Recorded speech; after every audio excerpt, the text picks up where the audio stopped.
Muito bem, rapaziada, vamos aqui para mais uma edição do Swish TV Show, seu programa diário sobre NBA aqui no YouTube. Quem fala com vocês é o Luiz Fernando, sempre um prazer ter você por aqui, né?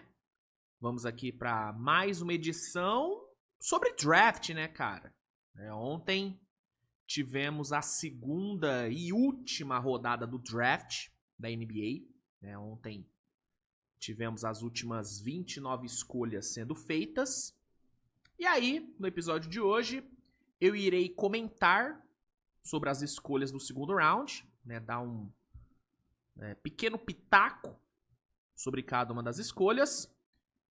Vou falar sobre as escolhas que mais me agradaram, né, tentar montar um top 5, top 6 das melhores escolhas do segundo round, na minha opinião.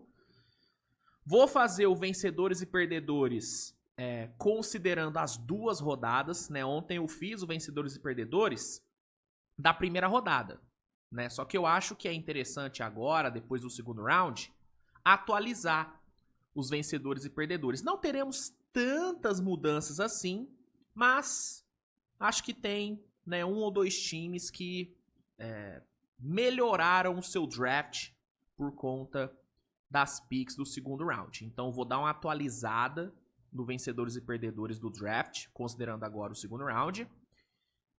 Que mais? Falar sobre alguns não draftados que assinaram, né, contratos two-ways. Tivemos alguns interessantes, inclusive o Lakers assinou com um não draftado que chama a atenção, né? Foi um cara que foi cestinha da NCAA, né? O problema é que ele é um cara de idade mais avançada e tal, mas ainda assim é um cara que, mano, teve destaque e tal. Então, tivemos uns 2, 3 não draftados interessantes assinando contratos. Vou falar sobre eles também. Que mais? Tem notícias pra comentar. Ontem tivemos notícias saindo sobre Kevin Durant, sobre Austin Reeves. Hoje, mais cedo, saiu a notícia da demissão do Masai Ujiri, que era o GM do Raptors. Um cara que os torcedores do Raptors tinham um carinho muito grande por tudo que ele fez pela franquia nos últimos anos. Foi o cara que montou o time de 2019, que foi campeão, foi demitido hoje. Falar um pouquinho sobre essa demissão. E eu acho que é isso, né, cara? Né? Bastante coisa, né, mano? Hoje realmente tem bastante coisa pra comentar, por isso que eu nem vou perder muito mais tempo aqui. Só vou pedir pra você deixar o like, que é importante, se inscrever no canal se não for inscrito, compartilhar o conteúdo com a galera, que é sempre muito legal, ajuda muito no crescimento do canal. O canal, nos últimos 2 dias aí, teve um crescimento bem interessante, batemos quase 200 mil visualizações nos últimos 2 dias. Mais de 300 inscritos novos chegaram no canal, né? Muito por conta do draft, né? Então fico muito feliz de ter tanta gente nova chegando por aqui. E é isso, né? Vambora, vamos continuar trabalhando. O draft acabou, mas segunda-feira já abre a free agency. É esperado que tenhamos algumas trocas acontecendo também durante o final de semana. Então, mano, o trabalho nunca para, velho. A NBA, ela nunca para de nos dar conteúdo, né? Então, vamos seguir os trabalhos e vamos aqui começar logo essa bagaça. Fechou? Roda a vinheta e vambora. Vamos lá, pessoal. Vamos começar aqui falando um pouquinho sobre cada uma das escolhas do segundo round. E assim, é óbvio, rapaziada, que eu não conheço de forma tão aprofundada cada um dos jogadores que foi selecionado no segundo round, né? No processo aí de análise de draft e tal, eu acabo focando muito nos prospectos que tem nota de primeira rodada e dou uma olhada também em alguns nomes que poderiam sair na primeira rodada, mas que tenderiam a sair no segundo round. Por exemplo, Rasheed Fleming, Noah Penda, o Kalkbrenner, o Maxime Renault, são nomes que eu, durante a minha análise do draft e tudo, durante todo o meu pré-draft, foram nomes que eu observei, que eu procurei saber sobre, porque eram nomes que poderiam sair na primeira rodada. Né? Então, eu vou ter um conhecimento um pouco maior de 5, 6 nomes aí que saíram na segunda rodada. Os outros, eu fui pesquisar de manhã. Né? Ontem, durante a live mesmo, muitas vezes eu falei, rapaziada, esse aqui eu não conheço direito. Aí eu fui lá, fui buscar, né, reports do Jonathan Givony, que é um cara que eu gosto muito, é um cara que fala de draft lá na gringa. E aí eu ia lá, buscava o report dele e passava pra vocês. Porque, gente, é impossível conhecer todos os nomes.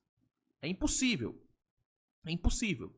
Pelo menos, pra mim, eu acho muito difícil conhecer todos os caras. Até o próprio Jonathan Givony, teve uns nomes ali que saíram que o Givony, ele só publicou a altura e a idade do cara, porque ele não sabia de forma aprofundada sobre o prospecto. Então, muitos nomes aqui, eu vou comentar e tal, me baseando no que eu vi deles nessa manhã. Né? Eu tirei a manhã pra procurar tape de cada um dos jogadores que foram draftados nesse segundo round. Né? Então, eu vi 1, 2 tapes de cada um só pra poder ter uma ideia do que são esses jogadores, do que eles podem oferecer, das qualidades, dos defeitos. Então, caso você ache que o meu comentário sobre algum jogador seja vago e tal, é porque realmente eu não peguei pra ver de forma aprofundada cada um dos 29 jogadores que foram selecionados no segundo round. Alguns eu conheço mais do que outros, tá?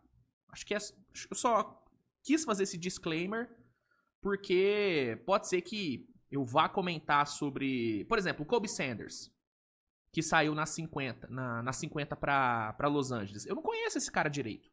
Eu vi um tape dele de manhã e eu vou basear minha opinião nesse tape.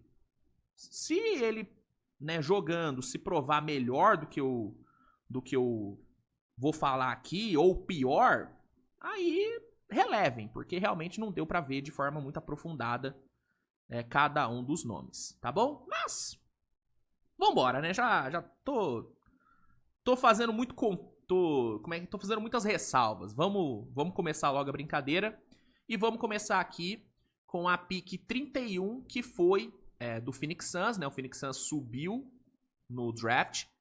Inclusive o Phoenix Suns, se não me engano, fez 3 trocas pra subir pra 31, né? Trocou com Brooklyn, trocou com Golden State e depois trocou com Minnesota, que era dono da 31. E aí, no fim, o Phoenix conseguiu ficar com a 31, que foi a primeira escolha do segundo round. E com essa escolha, eles pegaram o que na minha opinião, era o melhor prospecto disponível no segundo round, que era o Rasheed Fleming. O Rasheed Fleming, na minha visão, ele era prospecto de primeira rodada. No meu board, eu tinha ele saindo na 25, na 26. Sabe? Era um cara que pra mim tinha nota de primeiro round, só que acabou caindo. Acho que o fato dele ter jogado numa universidade que não deu muita competição pra ele, né, que não deu muito nível de enfrentamento pra ele, acabou influenciando muito nos times terem pulado o Rasheed Fleming. Ele também tem algumas questões técnicas que precisam ser bem corrigidas. Ele é um cara que tem um físico muito bom, né? Ele tem mais de 2,20 de envergadura. É um cara que tem um tamanho, uma envergadura absurda, tem um bom atleticismo.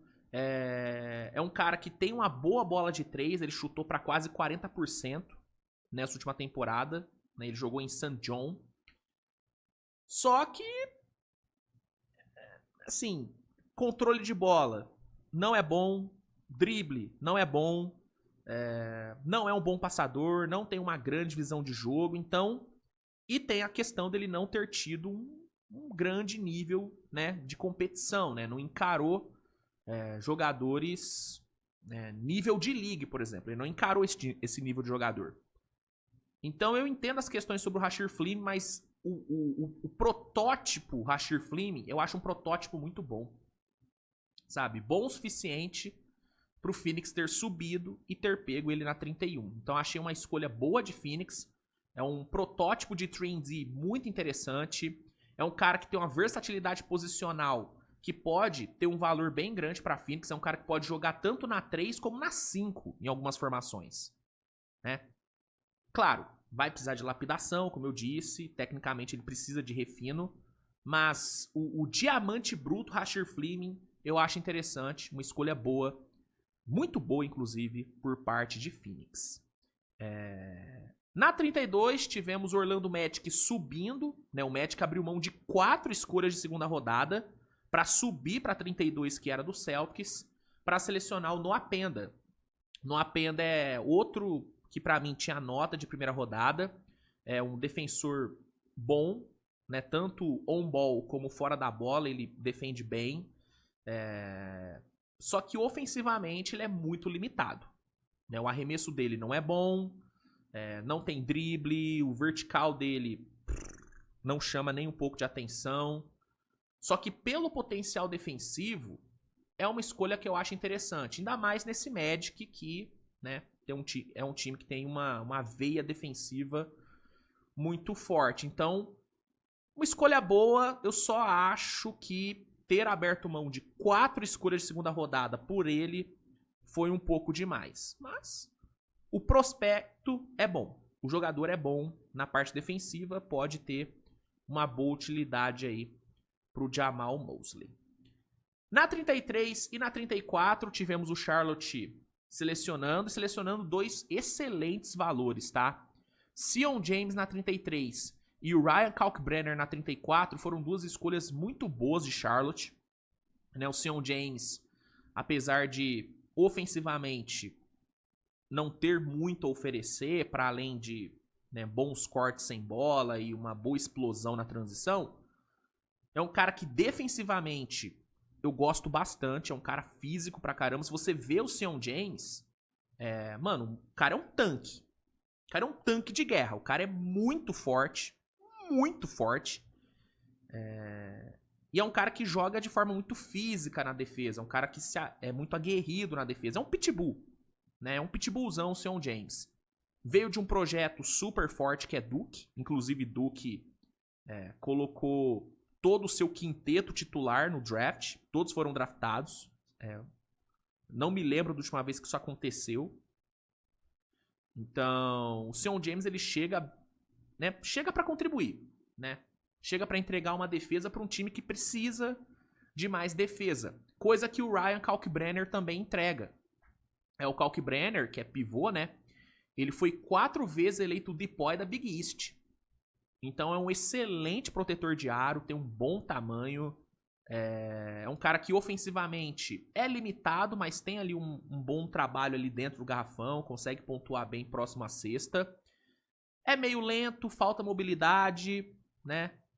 Mas eu acho que pelo potencial defensivo e pela necessidade que o Charlotte tinha de pivô depois de ter trocado o Mark Williams, acho que foi uma escolha muito boa de Charlotte. O Lakers era um time que queria muito o Kalkbrenner. Tanto que foi reportado, né, que o Lakers subiu da 55 para 45 para pegar o Kalkbrenner. Né? E depois o Lakers acabou subindo ainda mais para 36 para selecionar o Adultiero, ou Adultério, né? Como a galera do Twitter já tá chamando o cara.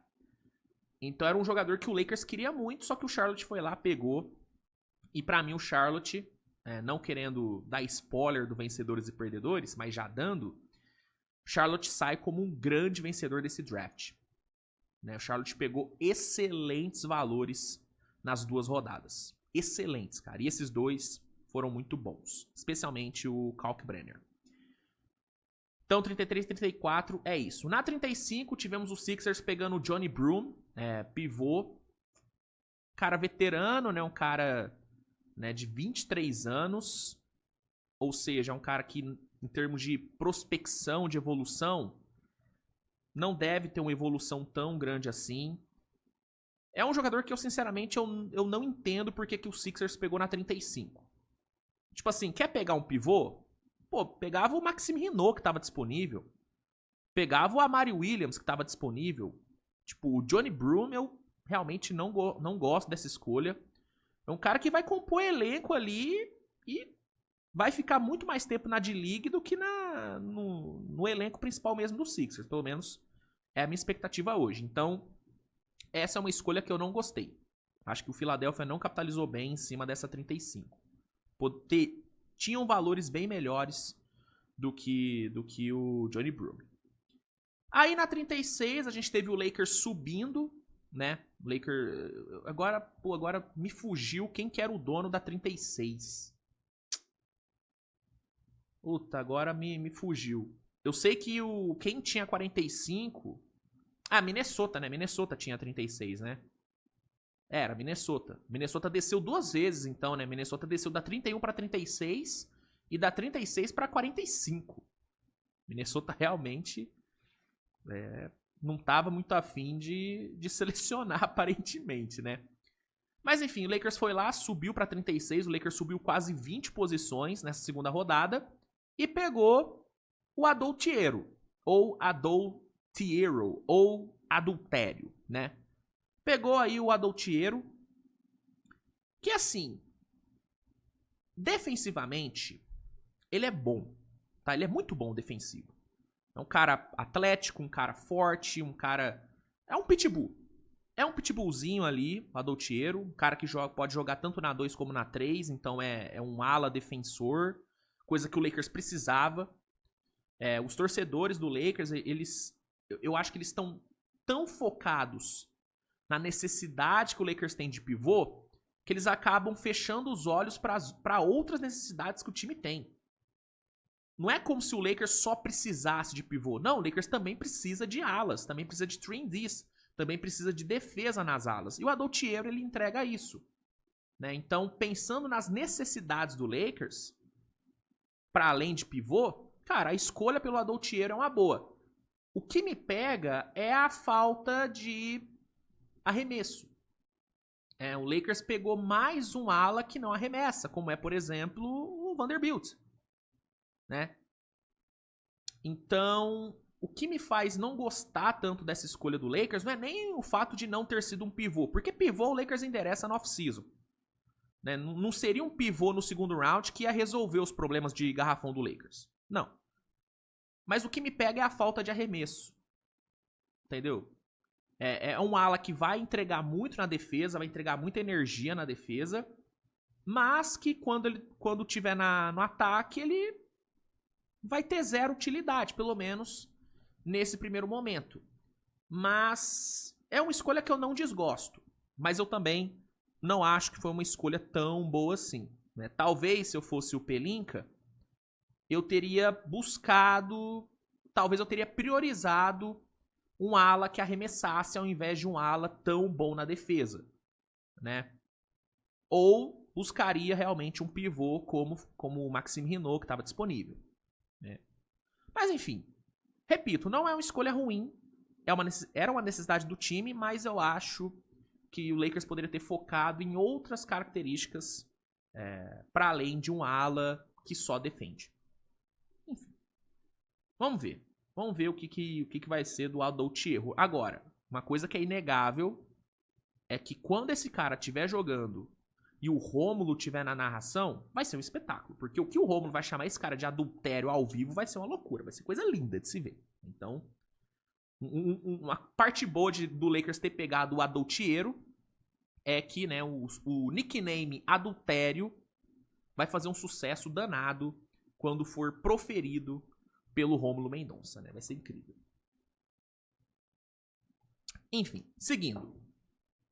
Na 37, tivemos Detroit fazendo uma boa escolha. Né? O Chaz Lanier é outro que pra mim tinha nota de primeira rodada. Fim de primeira rodada, mas ainda assim, primeira rodada. É um arremessador muito bom. Muito bom. É um cara que em 2 temporadas no college matou 229 bolas de 3 com 41,5% de aproveitamento. Então, é um arremessador excelente. Só que ele é só um arremessador excelente. Ele é um especialista. Ele faz só isso. controle de bola, visão de jogo, passe, defesa, ele não tem. Ele é um cara pra entrar e matar uma bolinha de 3. Ele é esse cara. E tem uma outra questão que é o fato dele ser um jogador mais velho. É um cara de sei lá, 23, 24 anos. Então, ele não deve ter uma curva de evolução tão, né, tão interessante. Mas, considerando a posição, 37, cara, acho que é uma escolha válida. Um cara que vai ajudar na rotação, vai matar suas bolinhas. Acho que é uma escolha boa, tá? Assim como eu acho o Cam Jones na 38 para Indiana uma escolha muito válida. Né, com o Haliburton podendo ficar fora de toda a temporada, Indiana precisa de armador. Precisa de PG ali pra rodar com o TJ McConnell. E o Cam Jones pode ser esse cara. É um armador que tem um bom controle de bola, é um armador que consegue pontuar na média, curta e longa distância. A longa distância dele precisa de um pouco mais de trabalho, mas ele mata suas bolinhas de 3. Se deixar ele livre, ele vai matar. Deixa a desejar na defesa? Deixa a desejar na defesa. Mas eu acho que ofensivamente ele pode contribuir. E eu acho que ele pode sim ser uma boa opção ali para rodar com o McConnell, né, durante a ausência do Haliburton. Na 39 tivemos Toronto pegando mais um defensor, né, depois de ter pego o Moran Boyles ali na 9, no primeiro round. Eles pegaram agora o Elijah Martin. Né? O Elijah Martin é um atleta muito bom, né? Um cara bem explosivo, muito enérgico, né? Em quadra.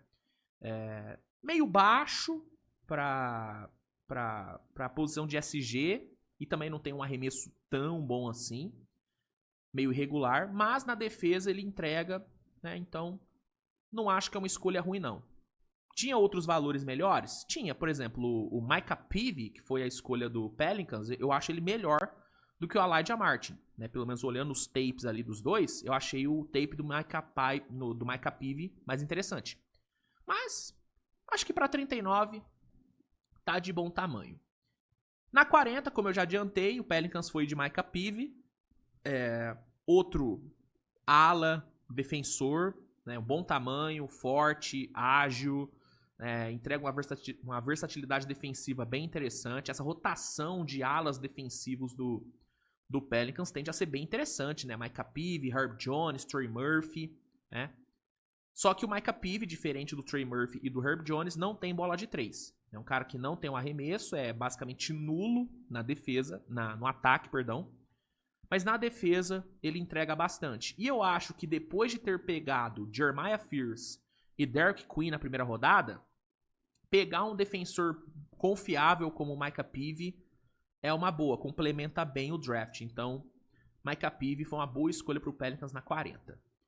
Na 41 tivemos o Phoenix fazendo mais uma boa escolha. Né? O draft do Phoenix foi muito bom, pegou ótimos valores. E na 41 eles pegaram mais um valor muito bom, que é o Kobe Bria. Né? O Kobe Bria, de Kentucky, ele é um arremessador muito bom. É um cara de 43,4% de aproveitamento para 3 pontos. É um cara que consegue executar quase todos os arremessos ali no perímetro. Trabalha bem fora da bola, se movimenta bem fora da bola. Então é um chutador bem interessante. É como se fosse um Sam Hauser. É um Sam Hauser da vida que o Suns pegou na 41, né? Falta defesa? Falta tamanho? Falta físico? Falta. Mas eu acho que na 41, um especialista para 3 pontos cai muito bem e complementa bem esse draft muito bom que o Phoenix fez. Então, mais uma boa escolha do Phoenix Suns que para mim fecha o draft como um dos grandes vencedores aí do evento. Aí na 42 tivemos uma das minhas escolhas favoritas do draft no geral, que foi o Maxime Renaud indo para Sacramento. Né? Sacramento fez um bom draft, inclusive, tá? Maxime Renaud no segundo round e Nick Clifford no primeiro. Cara, duas escolhas bem boas. Né? O Renaud, ele era um dos melhores pivôs da classe, um cara, pra mim, cotado para sair tranquilamente no fim da primeira rodada. Acabou que ele caiu e caiu para 42, né? Então ele teve uma queda bem grande. Acho que ele, o Fleming e o Yakutione foram os jogadores que mais caíram, mano. Foram os jogadores que tiveram a maior queda no draft, né? O Yakutione foi um absurdo. Um cara top 10 caiu pra 20. O Fleming tinha nota de metade final de primeiro round, caiu pro segundo. E o Renault tinha nota de fim de primeiro round e caiu pra 42. Então foram 3 quedas que me surpreenderam.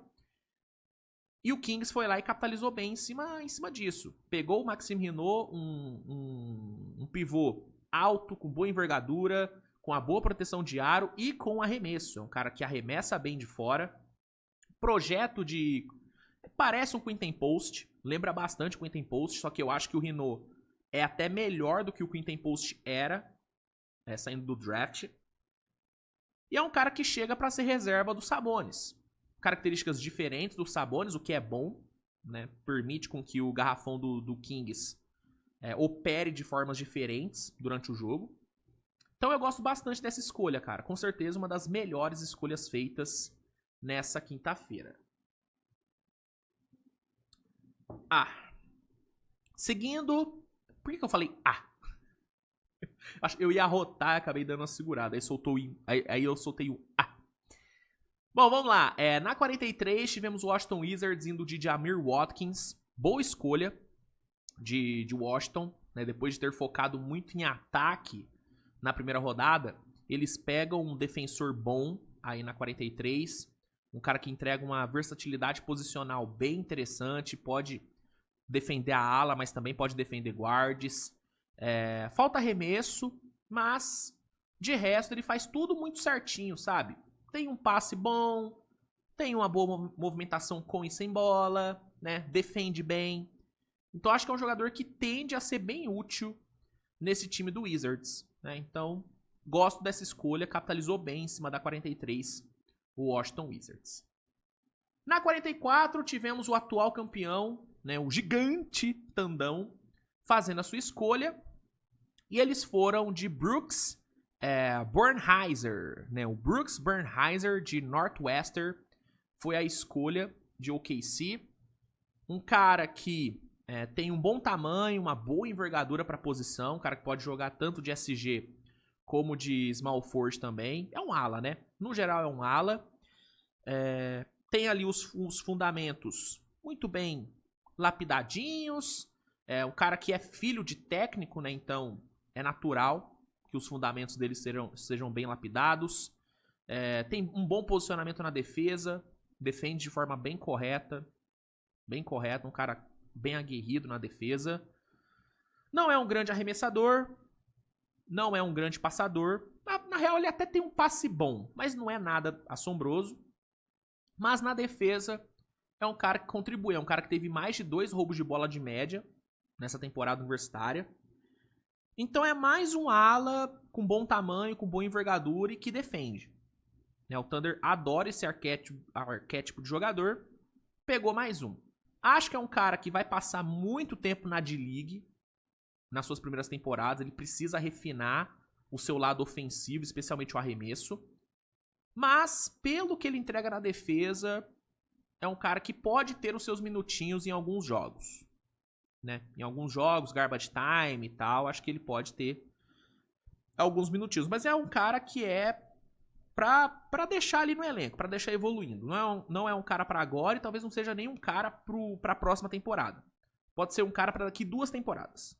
Mas teriam opções melhores? Teriam. Queria que o Thunder fosse de arremessador nessa 44? Queria. Né? Um Tyrese Proctor e tal. Mas eu acho que tá ok também, não é nenhuma escolha horrorosa. Escolha ok, escolha nota 6, nota 6,5. Aí na 45, Minnesota foi de mais um pivô, né? Depois de já ter ido de Beringuet no primeiro round, eles foram agora de Rocco Zikarski, o australiano Rocco Zikarski, um cara enorme, né? Um cara de mais de 2,20 de altura, um pirulão, 19 anos apenas. Então é um cara que chama muita atenção pelo tamanho, mas é só pelo tamanho mesmo, porque tecnicamente ele não entrega nada. É um cara muito cru em tudo, basicamente, mas ele tem um tamanho fora do normal. Minnesota deve ter se encantado pela altura dele e draftou o cara. É um jogador que eu não vejo jogando na liga de forma imediata. Eu, se fosse Minnesota, deixava ele a temporada inteira ali na D-League para ganhar corpo e para tentar refinar o seu basquete na parte técnica, porque ele é muito cru, mano. Muito cru. Muito cru. E o risco de lesão é muito alto. Porque além de ser alto, ele é muito magro, tá? Menos do que o Chet era quando chegou na NBA, mas ainda assim ele é muito magro. Então, é uma escolha que eu sinceramente não gostei tanto por parte de Minnesota. Não gostei tanto. E assim, escolher o Rocco na segunda rodada, depois de ter pegado o Beringuet na primeira, pode ser um indício de que algum dos pivôs de Minnesota pode estar de saída. Né? Gobert ou Naz Reid. Porque é meio estranho o Minnesota pegar 2 pivôs no round, né? No draft. É muito estranho. Então pode ser um indício de que algum dos seus pivôs ali pode estar ralando, né?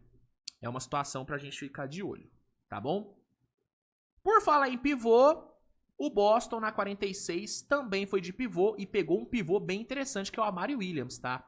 O Amari Williams, de Kentucky, é um pivô que tem um bom tamanho e que tem uma visão de jogo bem interessante, né? Um cara que passa bem a bola, lê bem o jogo. Comete muito turnover? Comete, mas ele tem um passe interessante. Pouco atlético, não tem arremesso, mas por ele ter essa característica de facilitador, eu acho que é uma opção interessante para Boston. Boston que, inclusive, mesmo tendo picks não tão boas assim, picks baixas, conseguiu sair com bons valores aí nos 2 dias, tá? Conseguiu sair com bons valores. Então, Boston consegue aí um pivô interessante, né, para fazer parte da rotação nesse ano, né, sabático que o Tatum, de forma forçada, vai ter que tirar, né? Então, é mais um cara para jogar nesse time do Celtics que deve dar minutos para mais jogadores. Na 47, tivemos o Bucks indo de Bogoljub Markovic, o sérvio Bogoljub Markovic, um cara que pode jogar tanto na 4 como na 5. Eu acho que ele é muito mais um 4 do que um 5, né? Tem um arremesso de 3 interessante, tem um bom tamanho, uma boa habilidade, né? Um cara que vem do basquete sérvio, então ele tem os fundamentos muito bem lapidados. Mas a parte física pega bastante. Cara muito magro, a defesa dele não é muito boa. Então, é um cara que vai precisar ganhar físico e vai precisar refinar algumas coisas no jogo dele. Eu acho que é uma aposta válida para 47, mas é um cara que não deve jogar agora. Inclusive, as informações são de que ele deve passar, né, mais um tempinho lá na Sérvia antes de integrar o time do Bucks. Né? Então, uma aposta para o futuro, né, acho válido. Na 47, acho ok. Na 48, tivemos Memphis fazendo uma boa escolha, que foi o Javon Small. Inclusive, já vou adiantar, Memphis não estará entre os perdedores do draft. Eu coloquei Memphis como um perdedor da primeira rodada, mas não necessariamente pela escolha que Memphis fez, porque o Cedric Howard, ele fazia sentido para Memphis. O que me fez colocar Memphis como um perdedor da primeira rodada foi a troca que eles fizeram para subir. Né? Eles gastaram 2 firsts para subir para 11 e pegar o Cedric Howard. A troca em si eu não gostei, por isso que eu coloquei como perdedor. Só que, olhando pro prospecto Cedric Howard e pro prospecto Javon Small que eles pegaram no segundo round, eu acho que não cabe mais colocar Memphis como perdedor. Então eu tiro o Memphis de perdedor. Não vou colocar como vencedor também, mas eu tiro o Memphis de perdedor, tá? E o Javon Small é uma boa escolha, tá? Uma boa escolha. Meio baixo, né? Baixo de altura. Mas é um cara que entrega um bom atleticismo, entrega um bom passe, tem ali um arremesso bom, muito raçudo na defesa, então é um cara que se entrega na parte defensiva. Então é uma escolha boa. É um bom valor que Memphis achou na 48. Então, escolha que eu gosto. Outra escolha que eu adorei foi Tyrese Proctor indo para Cleveland na 49. Excelente jogador, um arremessador muito bom, né? Um dos melhores da classe. Um alvo ambulante na defesa, é um cara muito leve, vai precisar ganhar muito físico, mas pelo arremesso dele, eu acho que foi uma escolha muito válida para Cleveland. Muito válida mesmo. Ainda mais com a possibilidade de Dean Wade ser trocado. Então, trazer um outro especialista para 3 é uma ótima, e o Cavs fez isso muito bem na 49. Né? Inclusive, eu acho que dá para classificar essa escolha como um steal, tá? Dá para classificar como um steal. Na 50, tivemos o Clippers indo de Kobe Sanders. O Kobe Sanders é um cara que tem um arremesso ok, é um cara que pontua, mas falta atleticismo. Falta muito atleticismo, e para um cara que vai jogar na ala, na NBA, não ter muito atleticismo pode ser um problema. Ainda mais porque ele não compensa essa falta de atleticismo com uma técnica super refinada. Então, é uma escolha que eu não gosto tanto. É um cara que, inclusive, nem sei se vai ficar na NBA por muito tempo, tá? Sinceramente, porque atleticismo é uma parada que você não ensina. Ou você tem ou você não tem. Então, é um cara que talvez nem fique na liga, mas vamos ver, né? Na 51, tivemos o New York Knicks indo de Mohamed Diawara, né? Ele, diferente do Kobe Sanders, tem muito atleticismo, tá? Sabe passar a bola, mas o resto, cara, ele é muito cru. Absurdamente cru. É um cara que vai precisar de muita lapidação para poder pisar em quadra na NBA. Tá? Então, é uma escolha que eu não acho tão interessante. Agora, a 52 do Golden State, eu gostei bastante dessa pick, tá? Esse era um dos caras que eu não conhecia, né? Só que aí hoje eu fui buscar saber mais sobre ele. E, mano, gostei bastante do que eu vi do Alex Turrey, tá? O Alex Turrey, que jogou na Liga Australiana, né, nessa última temporada, é um jogador, mano, interessante. É um cara que, se melhorar a bolinha de 3, mano, ele pode ter uma vida bem longa na NBA, tá? Porque ele, fisicamente, ele é interessante, é um cara que tem braços longos, tem uma boa altura, é um cara que pega muito rebote, é um cara que passa muito bem a bola, é um ótimo passador, né? Tem um bom motor ali na defesa, é um cara que defende bem, QI de basquete muito elevado. Então, é um cara que tem características bem legais. O que pega é a bola de 3 dele ser inconsistente. Se ele melhorar o arremesso de 3, ele pode virar um jogador bem interessante nessa rotação do Golden State, viu? Bem interessante. E eu acho que para uma pick 52, foi um valor muito bom que o Warriors pegou, cara. Então, uma escolha bem boa. Uma das melhores escolhas desse segundo round, viu? Uma das melhores escolhas. E é um cara que pode até talvez atrapalhar a permanência do Gui Santos, né, cara? O Gui não tem contrato garantido para essa próxima temporada. Ele tem uma team option. E eu sei lá, cara. Acho que o Gui, ele conseguiu garantir o seu nome ali na rotação do Warriors. Mas, dependendo do que o Alex Turrey fizer na Summer League e dependendo do que ele fizer nos treinos do Golden State, se ele mostrar essa evolução no arremesso, sei lá, mano. Sei lá. Que ele é bom, mano. Esse moleque é bom. Mas, vamos torcer pro nosso Gui garantir aí a sua renovação. Mas o Alex Turrey, pra mim, ele pode sim ser uma ameaça ao Gui Santos. É algo pra gente monitorar, tá bom? Bom, seguindo, na 53 tivemos o Jazz indo de John Tonge. Esse aqui é um cara que fisicamente é bom pra NBA, mas falta velocidade, falta refino, tem um arremesso bom, Mas, sei lá, é uma aposta. Esse aqui é a total aposta que o Jazz fez na 53. Assim como a maioria dos jogadores que são selecionados no segundo round, né? Mas esse é uma aposta bem grande. Né? Eu acho que pra dar certo vai depender de muita coisa. Porque ele é muito cru, né, em várias coisas. Mas fisicamente ele é bom e tem um arremessozinho de fora. Vamos ver. Na 54, tivemos Indiana indo de Tylon Peter. É um bom chutador, é o especialista, né? Um cara de 45% de aproveitamento nos arremessos de 3. Acho válido, cara. A partir das 50, mano, eu acho que você tem que ir atrás de especialista. Seja um especialista na bola de 3, seja um especialista em defesa, em rebote. Acho que você tem que ir atrás de especialistas, tá?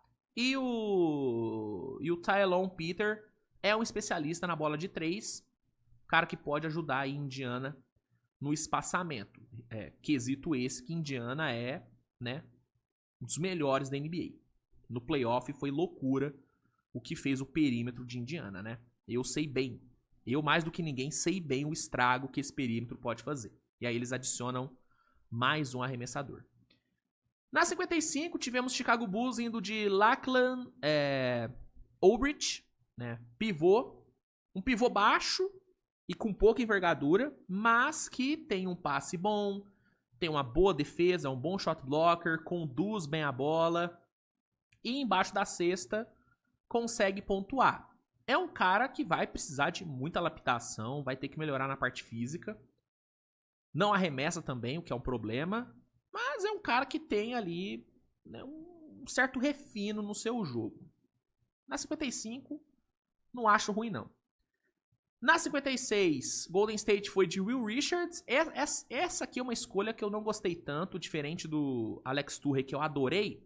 Essa escolha aqui do Warriors eu achei que eles só gastaram a mesma escolha. É um cara que não tem muita altura, é um cara que, né, não tem um arremesso bom, não é muito habilidoso. É um cara que, mano, dificilmente vai jogar. É um cara que é muito baixo pra ser shooting guard e não tem habilidade pra ser armador. Então, é um jogador que não faz muito sentido e é uma escolha que eu não gostei tanto do Golden State. Na 57, o Boston pegou um bom valor. Especialista. Mais um arremessador, um cara com um arremesso em catch and shoot muito bom, trabalha bem nos bloqueios, tem um bom off-ball, dribla bem, passa bem a bola, então é um arremessador interessante que o Celtics pegou, viu? É um cara que pode ser um Landry Shamet da vida, pode ser um Sam Hauser da vida. É um especialista. Acho que o Celtics foi bem aqui, né, nessa segunda rodada, cara. Pegou dois valores bem interessantes. Aí na 58 a gente teve Cleveland indo de Salio Niang. É um cara que tem um bom tamanho, tem uma boa envergadura, mas tecnicamente é muito cru. A tendência é que ele fique um tempinho a mais na Europa, né? É a expectativa, ele não deve jogar agora. E na 59, fechando a segunda rodada, não tivemos 60 escolhas, porque o Knicks foi punido, né, com a perda de uma das suas escolhas, né? Então, a 60 não rolou. Então, na 59, na última escolha, tivemos o Jamal Mashak sendo escolhido pelo Memphis. Um bom defensor, só que com zero poder de fogo no ataque, né? Então é outro cara que também talvez nem jogue direito nos seus primeiros anos. Então, esses foram aí alguns pitaquinhos sobre as escolhas do segundo round. As minhas escolhas favoritas do segundo round, né, o meu top 5, é Rasheed Fleming na 31. Achei essa escolha maravilhosa, um valor excelente. Um cara com nota de primeira rodada saindo na segunda. É sempre um steal. Tamanho impressionante, uma envergadura maravilhosa, uma boa bola de 3. Os outros aspectos do jogo dele vão precisar de lapidação. Falta controle de bola, falta um pouco de mobilidade. Nunca enfrentou um nível de competição realmente alto. Então, ele pode, né, sentir bastante a mudança de nível, né, para a NBA. Até na própria Summer League ele pode sentir bastante. Mas pelo que ele tem de físico e com a bolinha de 3 que ele tem, eu acho que é uma aposta super válida Phoenix Suns fez uma escolha muito boa na 31. Outra escolha que eu gostei bastante, a minha segunda escolha favorita do segundo round, foi o Ryan Kalkbrenner saindo na 34 para Charlotte. Charlotte precisava de pivô depois da troca do Mark Williams e conseguiu um dos melhores disponíveis. Um cara que defende super bem, ótimo protetor de garrafão, 4 vezes deploy da Big East. Ofensivamente é meio limitado, falta mobilidade, mas debaixo da cesta ele faz o seu trabalho. Era um cara que o Lakers queria muito, muito cobiçado, e o Charlotte foi lá, pegou na 34, achei uma escolha bem boa. Então, Rasheed Fleming e Ryan Kalkbrenner foram as minhas 2 escolhas favoritas. A minha terceira escolha favorita foi o Maxime Renaud na 42. Baita steal para Sacramento, um cara com nota de primeira rodada saindo na 42. Então foi uma ótima capitalização que o Kings fez nessa pique. Alto, boa envergadura, boa proteção de aro, arremessa de fora, um cara que vai trazer uma característica diferente para esse garrafão de Sacramento. Pode ser um bom reserva para o Sabonis, então uma escolha bem legal. Penúltima escolha favorita, né, nesse top 5 é o Tyrese Proctor saindo na 49. Gostei muito dessa escolha, um especialista para 3 pontos. Igual eu falei, com a possível saída do Jim Wade, era importante o Cavs endereçar, né, bolas de 3 e pegou um dos melhores da classe. Né? Então, Proctor na 49, acho um ótimo steal. E a minha quinta escolha favorita é o Alex Turrey indo pro Warriors na 52. Cara que tem um tamanho, tem envergadura, pega rebote, bom passador, boa leitura de jogo, tem um bom motor na defesa, QI de basquete elevado. O que falta para ele é um arremesso mais consistente. Melhorando o arremesso, tem tudo para ser um jogador bem legal aí na rotação do Golden State. Tende a ter uma vida boa na NBA, uma vida longa na NBA. Então, Alex Turrey na 52, acho uma escolha bem legal aí pro Golden State Warriors, tá bom? Então, sobre as picks aí da segunda rodada, é isso. Falando aqui rapidinho sobre alguns não draftados que acabaram assinando, né, com os times, tem 3 que pra mim se destacam. Né? O primeiro é o Eric Dixon, que assinou com o Lakers. O Eric Dixon, ele foi o cestinha do college basketball nessa última temporada, médias muito altas, só que ele tem uma questão que é a idade, né? Um cara de 24 anos, ou seja, muito difícil imaginar esse cara evoluindo, né? Com certeza já bateu no seu teto, mas assinando como não draftado um contratinho two-way, acho ok pro Lakers. Lakers que também assinou com o RJ Davis, né? O RJ Davis tinha a nota de segunda rodada, não foi escolhido, o Lakers foi lá e pegou. Então, 2 assinaturas aí de não draftados por parte do Lakers. E um não draftado interessante que assinou foi o Ryan Nembhard. Né? O Ryan Nembhard, que sim, é irmão do Andrew Nembhard, assinou com Dallas. Né? Então, a família Nembhard terá agora mais um representante na NBA jogando no Dallas Mavericks. Tá bom? Então, esses foram alguns não draftados que assinaram. Tivemos outros, mas acho que esses 3 são os que mais se destacam, tá bom? Falando agora, rapaziada, sobre vencedores e perdedores. Ontem, né, eu já fiz o vencedores e perdedores da primeira rodada. Só que após a segunda rodada, eu acho que é válido refazer, né, os vencedores e perdedores, considerando as escolhas feitas no segundo round. Alguns vencedores e alguns perdedores vão se manter, né? Mas teremos algumas mudanças, teremos algumas adições nas 2 colunas. Então, vamos lá para os vencedores e perdedores para o draft após as 2 rodadas. Para mim, Dallas segue sendo um grande vencedor. Ah, Luiz, mas não pegou ninguém no segundo round. Sim, mas pegou o Cooper Flag na primeira pick. Melhor prospecto da classe. Cara absurdo, um dos melhores da década, um prospecto perfeito, sem problema, sem defeitos no jogo, puta defensor, ofensivamente muito completo. Então, Dallas segue sendo um vencedor pelo Cooper Flag. San Antonio segue sendo um puta vencedor por ter pego Dylan Harper e Carter Bryant. Então, Dallas e Spurs seguem muito vencedores. Miami segue vencedor por ter pego o Yakuchones na 20. Pra mim, segue sendo o maior steal da classe. Apesar de que Rasheer Fleming na 31 e Rino na 42 também foram grandes steals. Mas pra mim o Yakuchones segue sendo o grande steal do draft. Então o Heat se mantém como vencedor. Oklahoma mantém o Thunder como um dos grandes vencedores. Pegou o Thomas Sorber, que chega pra ser o futuro substituto do Hartenstein. E pegou o Brooks, né? Que, beleza, é uma aposta. É um cara que não é pra agora. Talvez não seja nem pra próxima temporada. Mas é um cara defensivo. Mais um defensor. Nunca é demais, tá bom? New Orleans, mantenho como vencedor também. Derek Queen, Jeremiah Fears e Micah Peavy no segundo round. Foram 3 boas escolhas. O que me pega no Pelicans foi a troca que eles fizeram para subir para 13. Acho que eles abriram mão de muita coisa por um Derek Queen, que ofensivamente é muito bom, mas defensivamente tem várias questões. Mas eu acho que pelos valores que pegou, eu mantenho o Pelicans como vencedor. Charlotte Hornets, pra mim, é um dos grandes vencedores do draft. Pra mim, fez um draft excelente. Excelente. Ah, mas não pegou o Ace Bailey. Eu entendo perfeitamente o Charlotte não ter pego o Ace Bailey. Perfeitamente. Consigo compreender. E eu vou te falar, dá até pra colocar o Jazz como vencedor. Ontem eu não coloquei o Jazz como vencedor.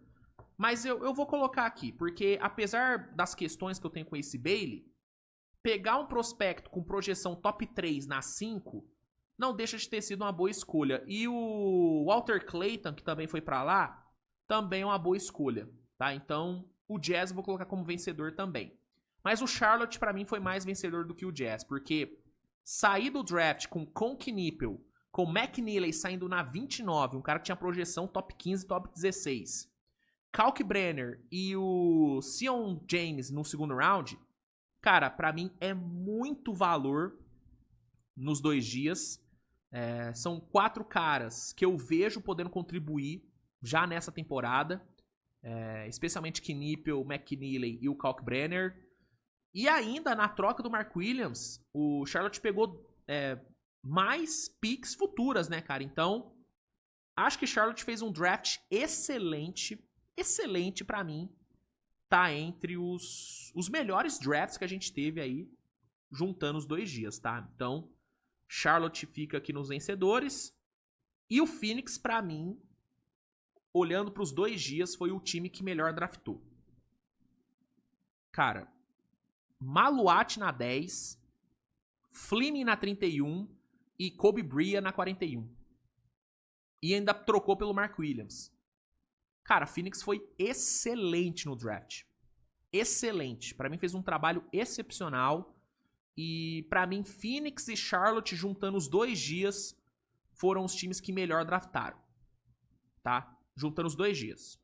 Foram os melhores. Pô, excelente, mano. Excelente. Gostei muito, mano. Phoenix realmente...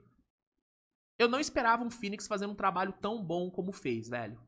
Sinceramente. E fez um trabalho excelente. O Gaivone, né? É Gaivone o novo GM de Phoenix. Ele já começou muito bem os seus trabalhos, viu? Deixa eu ver. New GM. Qual que é o nome dele? Brian Gregory. Gaivone, né? Brian Gregory. Começou muito bem seus trabalhos, cara. Gostei bastante do que ele fez no draft. Foi muito bem. Então, Phoenix e Charlotte, pra mim, foram os que melhor draftaram nos 2 dias. E aí tem alguns outros que valem destaque. Washington Wizards, né? Jamir Watkins, Trey Johnson e Will Riley. 3 bons valores. Riley e Trey Johnson, muito bons no ataque. Trey Johnson, então, fantástico. E o Jamir Watkins com uma característica mais defensiva. Acho que é um valor muito interessante que eles pegaram no segundo round. O Celtics, cara, pelas picks que tinha... Eu acho que o Celtics capitalizou bem. Pô, Hugo Gonzalez na 28, Amari Williams e Max Sugar no segundo round. Achei 3 escolhas boas, 3 bons valores. Né? Um especialista para 3 pontos, um Amari Williams que é um bom passador ali na 5. E o Hugo Gonzalez, que é um projeto interessante. Um motor muito bom, muito aguerrido, muito físico, mas que tem pontos a melhorar. Mas pelas escolhas que Boston tinha, achei super bom assim o que eles pegaram. E eu acho que Sacramento merece um destaque também, mano. Sacramento merece um destaque. Pegar o Nick Clifford na 24 e o Maxime Renault na 42, eu acho que foram duas escolhas bem boas. Renault um baita steal. E o Clifford, ele cumpre um papel que o Kings precisava, que é um ala que tem um bom tamanho, que entrega uma boa defesa, né? Então, acho que Sacramento também merece entrar aqui nos vencedores. Indo para os perdedores, eu mantenho o Brooklyn como perdedor, ainda mais porque eles não draftaram no segundo round, então as únicas escolhas que Brooklyn fez foram as da primeira rodada mesmo, que foram 5 escolhas que eu questiono. Né? Eu não questiono tanto os jogadores em si, todos para mim são jogadores interessantes. Ben Saraf, Danny Wolf, Drake Powell, o Egor Demi e o Nolan Traoré. São 5 bons jogadores. O que me pega foi a estratégia que o Brooklyn adotou. 3 guards quase que iguais, com as mesmas características, com os mesmos defeitos e que não arremessam. E aí o Danny Wolf e o Drake Powell foram 2 escolhas diferentes. Então eu sigo achando que o Brooklyn não usou bem as suas 5 escolhas, tá? E como não fez nada no segundo round, não corrigiu o que fez no primeiro. Então o Brooklyn se mantém como perdedor.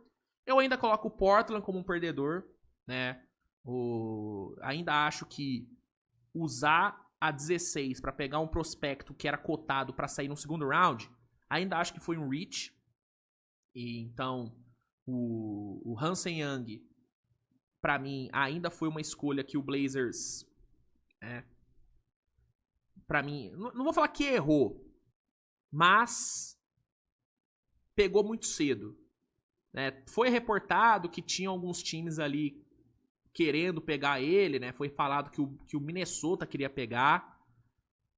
Cara, ainda assim acho que foi um reach. Ah, Luiz, mas pô, ele nem vai jogar nessa temporada, ele vai ficar uma temporada inteira na D-League. Mantém. Isso deixa a escolha ainda mais questionável, porque eles pegaram um cara que nem vai jogar nessa temporada. Sendo que no range ali deles, tinha outros jogadores mais prontos do que o Hansen Young. Que assim, é bom jogador, tá? Ofensivamente, o Hansen Young é muito interessante. Bom passador, muito bom passador, alto QI de basquete. Só que é um cara que, fisicamente, na parte de força, não tá pronto pra aguentar o tranco da NBA. É um cara que não tem um arremesso de fora bem desenvolvido ainda, né? Defensivamente pode ser um alvo. E se o Hansen Young entra amanhã em quadra na NBA, mano, ele vai ser totalmente exposto na defesa. Então, é um cara que eu tenho várias questões, é uma aposta arriscada que Portland fez. Então eu sigo colocando o Portland como um perdedor aqui. Por quê? Não pelo Hansen Young em si, mas por ter pego ele tão cedo, mano. Por ter pego ele muito cedo.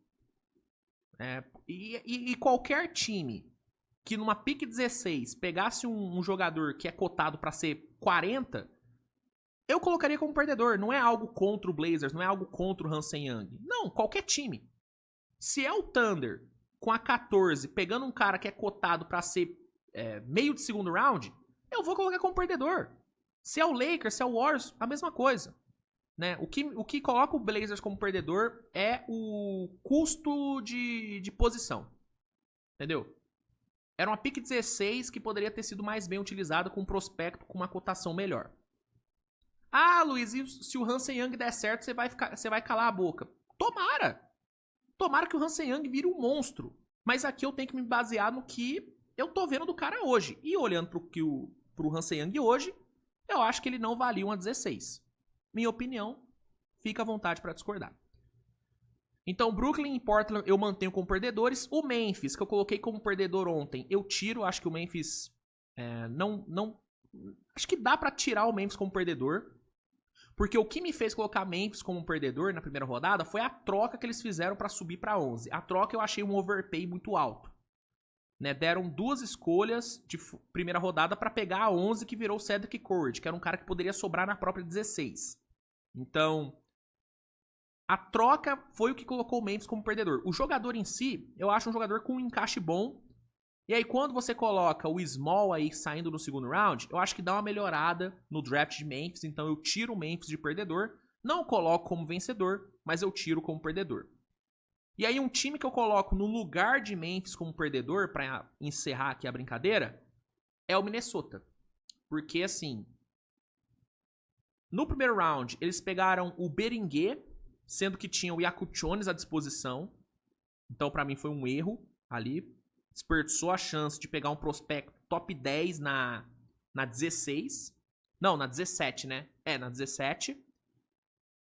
E, cara, o Rocco, que eles pegaram no segundo round, depois de trocar a 31 pra Phoenix, é um cara que tá zero preparado pra jogar na NBA. Zero preparado. E eles perderam a chance de pegar o Rasheed Fleming na 31. Então eu acho que Minnesota sai como perdedor porque não aproveitou bem as escolhas que teve. E pegou 2 jogadores da mesma posição. Poderia ter variado mais, poderia ter pego um PG na primeira rodada, como era o caso do Yakuchones. Não pegou. Então, pra mim, Minnesota não usou bem as suas escolhas e sai como perdedor. E um vencedor que eu acabei esquecendo de falar é Duke, né? A Universidade de Duke é uma grande vencedora do draft porque teve 5 jogadores saindo nos 2 dias, né?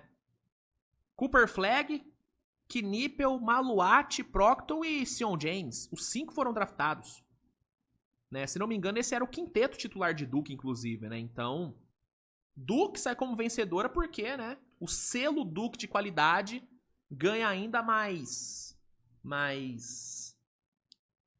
confiança depois, né, de ter tido 5 caras selecionados aí no draft, tá bom? Então, esses são os vencedores e perdedores do draft da NBA, agora considerando também o segundo dia, tá bom?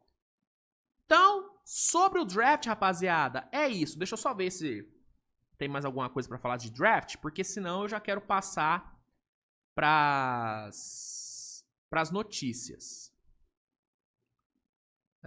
Não. Então, vamos passar aqui pras notícias. Temos 3 notícias pra comentar aqui nessa reta final de programa. Então, roda a vinheta e bora pras notícias do dia. Vamos lá, cara. A primeira notícia que eu quero comentar com vocês é sobre o nosso querido Austin Reaves, né? É o seguinte, ontem saiu a informação de que o Austin Reaves recusou a oferta de extensão que o Lakers mandou e ele deve ser agente livre na off-season de 26, né? Tá aqui a matéria do The Playoffs. Vamos aqui ler rapidinho.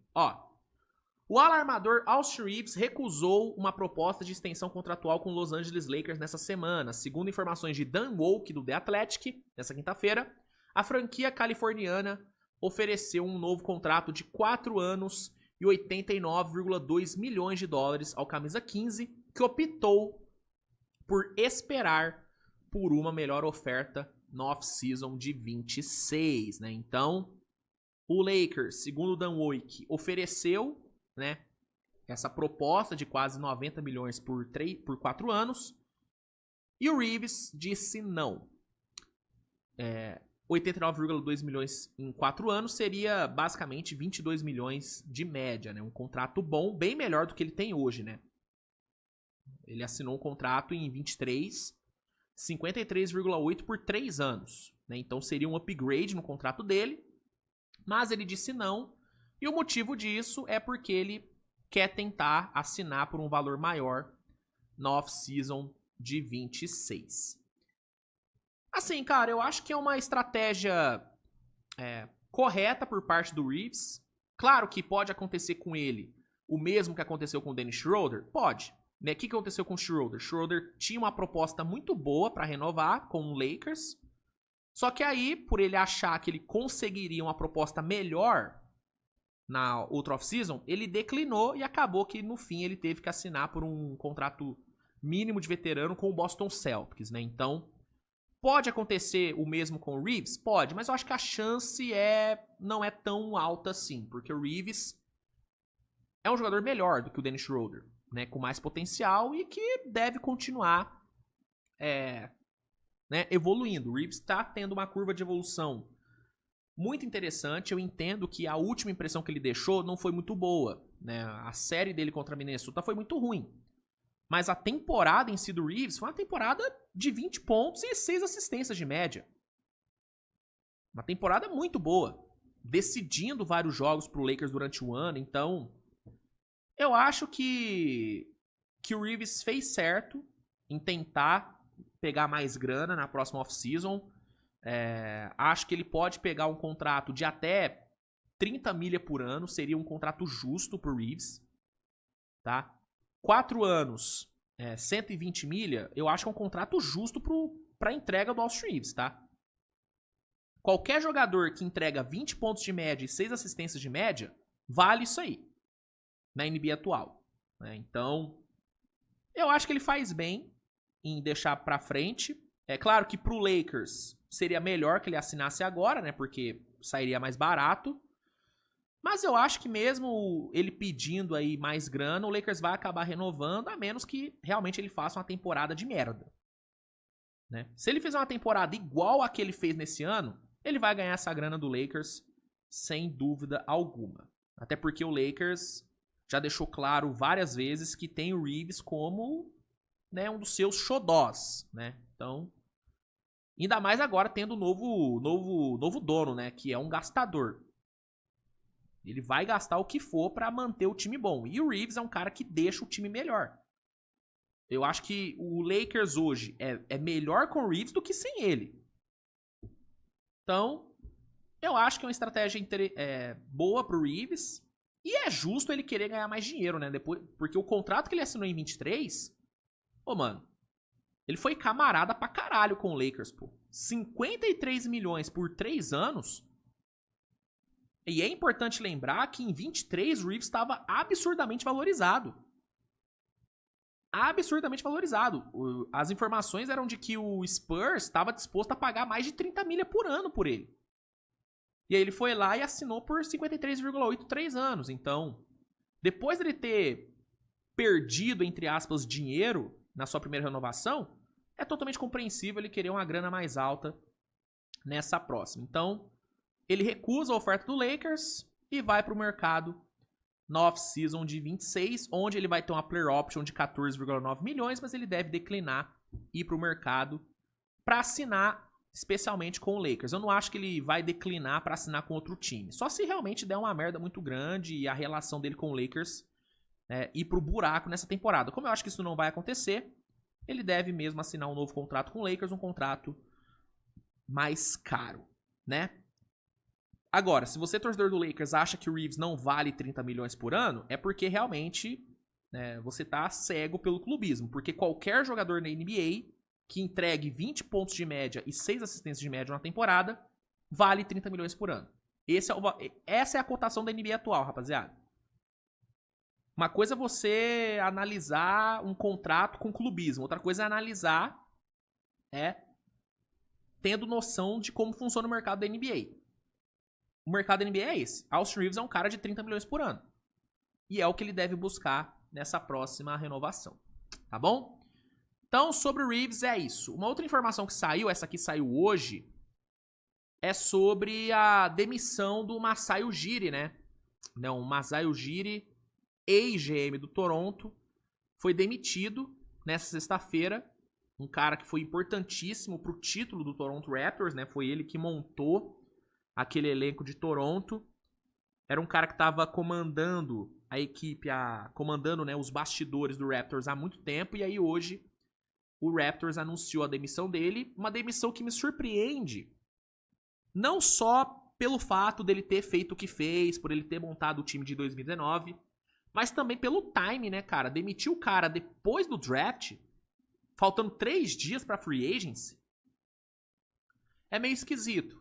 É meio esquisito e isso pode, sim, prejudicar a montagem de elenco de Toronto, tá? Então, acho que é uma decisão, pelo time, não muito inteligente, mas também não sei como é que estavam os bastidores, não sei se, sei lá, a relação dele com os donos não era boa, enfim. Pelo timing, eu acho errado. E o Masai Ujiri é um GM que eu gosto do perfil dele. É um cara que não tem medo de arriscar no mercado, é um cara que vai pra cima. Toronto quis demitir, acho uma demissão equivocada pelo timing. Pelo timing, tá? E pra fechar, pra gente encerrar o programa de hoje, falar sobre ele, né? Senhor Kevin Durant, porque temos novidades sobre a renovação do KD, né? O Durant foi trocado para o Houston Rockets nos últimos dias, e uma preocupação do torcedor do Houston era sobre a permanência do Durant no longo prazo, né? O Durant, ele só tem mais 1 ano de contrato garantido. E aí, muito torcedor do Houston tava pensando, pô, mas e se ele não renovar? Pô, a gente vai ter trocado o Jalen Green por só 1 ano do Kevin Durant, será que vai valer a pena?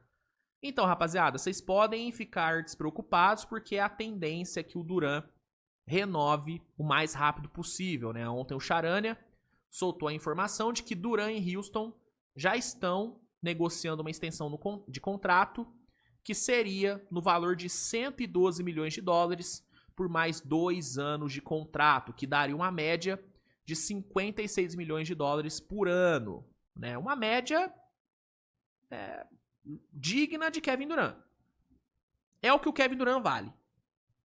É o que o Kevin Durant vale. Né? Um jogador com o currículo do Kevin Durant, com a qualidade do Kevin Durant, que entregou 26 pontos pelo menos 26 pontos de média nas últimas 7 temporadas, jogando mais de 60 jogos nas últimas 2 temporadas, ele vale 56 milhões de dólares por ano. Entendeu? E é um cara que deve ter um impacto enorme nesse time do Houston. É um cara que ofensivamente vai resolver quase todos os problemas que esse Houston tem. Então é um valor que eu acho ok e um tempo de contrato que eu acho perfeito. Né? As informações são de que o Durant planeja se aposentar jogando em Houston, então ele não quer mudar de time mais. E esse contrato, 2 anos, né, 112 milhões, meio que corrobora com esse possível desejo dele, porque é igual eu sempre falo, né? Nem todo mundo é o LeBron que vai jogar até os 40. Né? Talvez o Kevin Durant, que tem o que, 37 anos, talvez ele já planeje se aposentar aos 39. E aí, assinar por mais 2 anos, ganhando ainda 56 milha, seria realmente o melhor cenário possível para ele. E eu acho que é um cenário bom também para Houston. Porque tendo o Kevin Durant para essa temporada e para mais 2, você garante aí pelo menos uma janela de 3 anos de título. Então, acho que vale super a pena. Contrato bom, renovação boa. E boa para o Durant e boa também para o Houston Rockets. Tá bom? Então, é isso, minha gente. Pro programa de hoje, era isso que eu tinha. Espero que vocês tenham gostado do programa de hoje. Finalizamos de forma oficial a nossa cobertura do draft. Agora vamos focar 100% em free agency.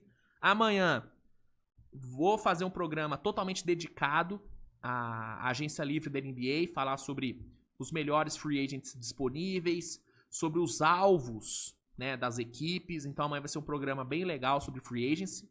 Então já fique preparado. E é isso. Obrigado mesmo a todo mundo que acompanhou. Valeu a galera aí que ficou comigo aí nas 2 lives que eu fiz, acompanhando as 2 rodadas do draft. Né? Foi uma audiência bem legal nos 2 dias, então agradeço muito.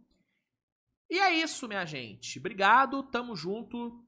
Beijo no coração de vocês e até mais tarde. Tchau.